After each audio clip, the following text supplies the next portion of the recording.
"I'm so tired" seems to be the most common thing we say on a daily basis. We're supposed to be in our peak and most energizing years, yet we're tired all the time and we already feel like retiring. Whether it's because of sleep deprivation, burnout, stress, or for no reason at all, here are some ways to boost your energy.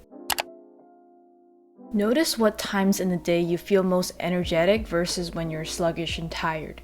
When I was monitoring my energy, I tracked my energy in my daily journal. I noticed that I was most awake during the times of 8 a.m. to 12 p.m. I scheduled my most important activities during that time, which includes things like writing, editing, doing assignments, or studying for an exam. I also noticed that my energy started to dip during the hours of 2 p.m. to 4 p.m. So I intentionally scheduled my recovery activities during those times. Of course, everyone is different, so it's up to you to decide which activities work best for you at a certain time of the day. Here's an example of how I structured one of my days.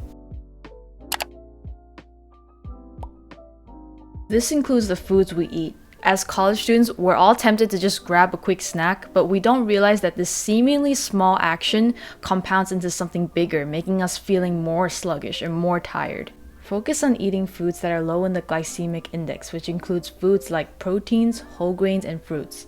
Otherwise, eating foods that are high in the glycemic index or high in sugar levels can cause a crash later on. It's also ideal to eat more earlier in the day and less at night. For sleep, studies have shown that young adults between ages 18 to 25 require at least 7 to 9 hours of sleep.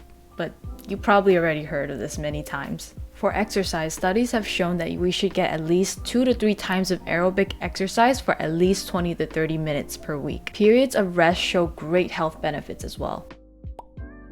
We need to promote more high positive emotions, so decide which activities and hobbies bring you more joy. Activities such as dancing, yoga, singing, reading, or just having nice quiet alone time. We need to set these pleasurable activities as our priorities. Mental energy fuels your attention span. It's the ability to focus on what you want, when you want, and however you want. For example, when you commit to studying or doing that dreadful assignment, please don't multitask. Try to focus with all your attention and energy for at least 90 to 120 minutes with a 15-minute break in between. Spiritual muscles means living by our values and purpose in life. It really doesn't have to be religious. It could just mean engaging in something bigger than yourself. Yes, I know this is very painful to hear. As a coffee addict myself, I had to face this brutal truth. I thought coffee was the answer to all my fatigue troubles, but I was wrong. But I'm not asking you to completely cut off coffee. I'm just asking you to limit the consumption. Studies have shown that too much caffeine can be linked to fatigue, sleep disruption, and blood sugar increase. So I'm just suggesting to ideally limit your coffee consumption to no more than 2 to 4 cups per day. Alternatively, you can also consider replacing your coffee with an energy-boosting smoothie. There's plenty of healthy and simple recipes you can find online. I personally find mine on Tasty. I'll put the link in the description below. Hopefully with these tips, we can stop feeling like zombies going through the day and actually have more energy to complete our important activities. Thanks for watching.